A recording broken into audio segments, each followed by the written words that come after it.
जय जय श्री राधे, जय जय श्री श्याम।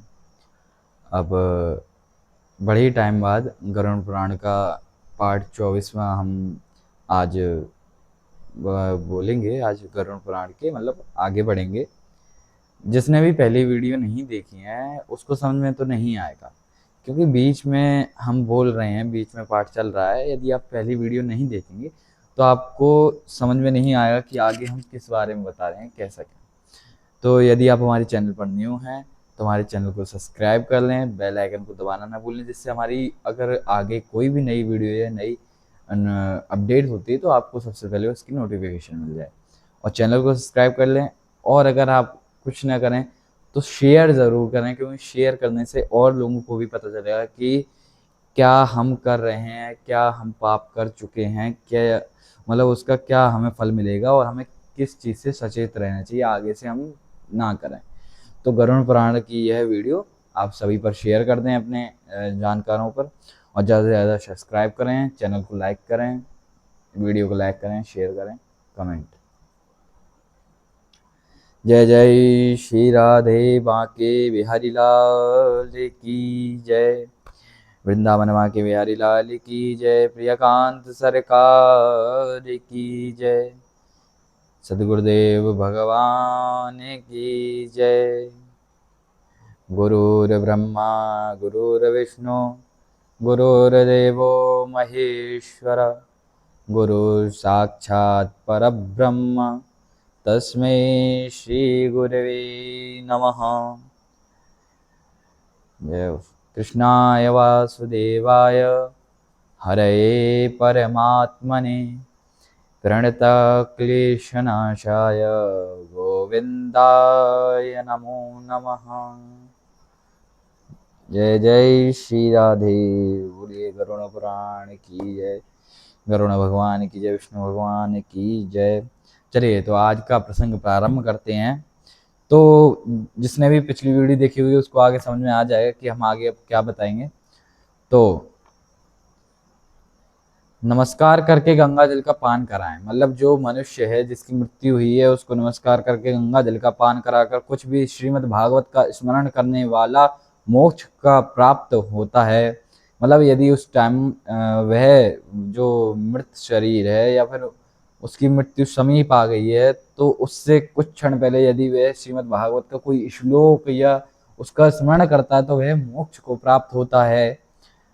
जो अंत समय श्रीमद् भागवत का श्लोक, आधा श्लोक का पाठ तथा श्रवण करते हैं तो ब्रह्मलोक में जाकर वापस नहीं आते। अगर वह अंत समय में श्लोक नहीं, आधा श्लोक भी यदि वह बोलता है तो वह ब्रह्मलोक में जाकर वापस नहीं आता है। वेद और उपनिषद के पाठ से शिव या विष्णु स्तोत्र के श्रवण करते ब्राह्मण क्षत्रिय वैश्य का मरण हो जाए तो अवश्य मोक्ष प्राप्त होती है।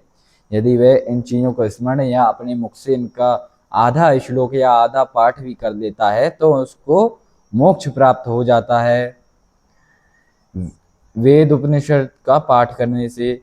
फिर आगे क्या बताया है, हे गरुण, जो ब्राह्मण क्षत्रिय वैश्य वैराग्य युक्त होकर अंत समय में यदि अन्न जल का त्याग करे या आतुर संन्यास ग्रहण करे, मतलब तत्काल संन्यास ग्रहण करे, प्राण कंठगत होने पर जो संन्यास्त मतलब संन्यास में प्रवेश कर जाता है, ऐसा शब्द कहे, वह मरने के बाद विष्णु लोक को प्राप्त होता है। जो अंत समय में जब उसे लगता है कि अंत समय समीप आ गया है या बीमार आदि है तो वह उसी समय शीघ्र संन्यास ग्रहण करे, आतुर संन्यास ग्रहण करे तो वह विष्णु लोक को प्राप्त होता है।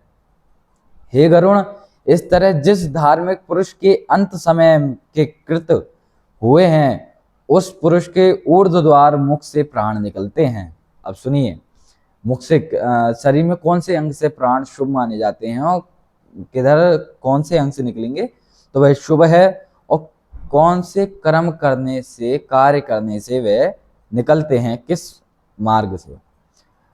मुख, नेत्र, नासिका, कान, इन द्वारों को ऊर्ध्व द्वार कहते हैं।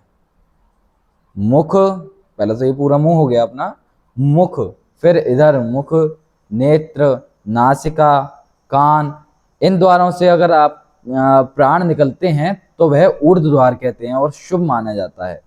इन द्वारों से अच्छे पुरुषों के प्राण निकलते हैं, पापियों के नहीं निकलते, अच्छे पुरुषों के प्राण निकलते हैं। और योगियों के दशम द्वार तालु से प्राण निकलते हैं। जो योगी सन्यासी होते हैं उनके दशम द्वार तालु से प्राण निकलते हैं। प्राण और अपान ये दोनों नाभिस्थान में रहते हैं, नाभिस्थान में रहते हैं। जब ये अलग अलग होते हैं तब सूक्ष्म होने से वायु उस शरीर रूप पुतले से निकलता है। उस वायु के निकलने के बाद यह शरीर गिर जाता है, जैसे बिना आधार वृक्ष वायु बल से नीचे गिर जाते हैं, उस प्रकार। बड़े ध्यान पूर्वक सुनिएगा कि कैसे प्राण निकलते हैं तो क्या होता है, बड़े ध्यान से सुने। प्राणी जब इस शरीर को छोड़ता है तब चेष्टा रहित यह शरीर दुर्गंध युक्त हो जाता है तथा निंदनीय हो जाता है। जैसे अरे जल्दी करो, दुर्गंध आ रही है, या फिर ज्यादा दिन नहीं, अशुद्ध है, या जो भी है, ऐसा बहुत लोग कहते हैं, गिर जाते हैं। प्राणी जब इस शरीर को छोड़ता है तब फिर कोई भी इस शरीर को स्पर्श नहीं करता, फिर कोई नहीं करता स्पर्श।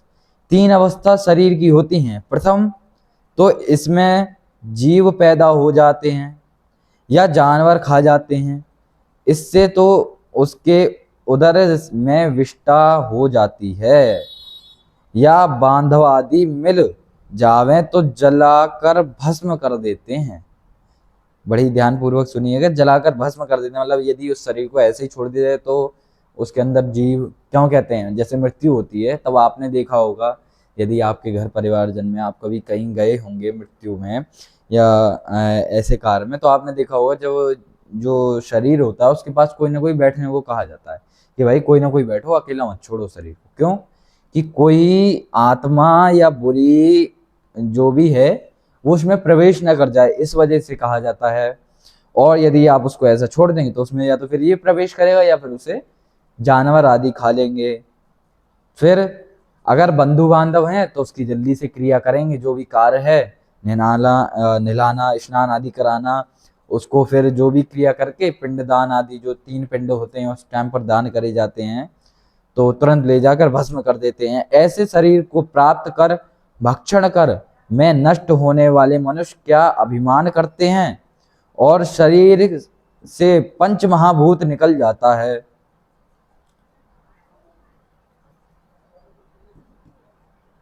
राधे राधे। अब आगे बताएंगे, शरीर से पंच महाभूत निकल जाता है, उसके बाद क्या हुआ, पंच महाभूत निकल के किस में विलीन हुआ, किस तरीके से क्या हुआ, आपको अगली वीडियो में बताएंगे। आज के लिए इतना ही। आज की वीडियो थोड़ा कम मिनट की है, वैसे मैंने जितनी भी अभी तक वीडियो डाली हैं वह गरुड़ पुराण की ज़्यादातर वीडियो 15 मिनट या 16-17, या फिर अगर कम की बात कहें तो 10, इससे ज़्यादा कम भी नहीं, इससे 15 से ज़्यादा भी नहीं, तो इतने की वीडियो डाली है। आज कुछ ज़्यादा ही शॉर्ट हो गई है, तो आज के लिए इतना ही। अब अगली वीडियो में आपको बताएंगे कैसा, वो इसी का पार्ट होगा, इसी वीडियो का मैं पार्ट 2 डालूंगा, वो अलग से कोई पार्ट नहीं होगा। इसी वीडियो की जो आगे का रह गया वो मैं पार्ट डालूंगा।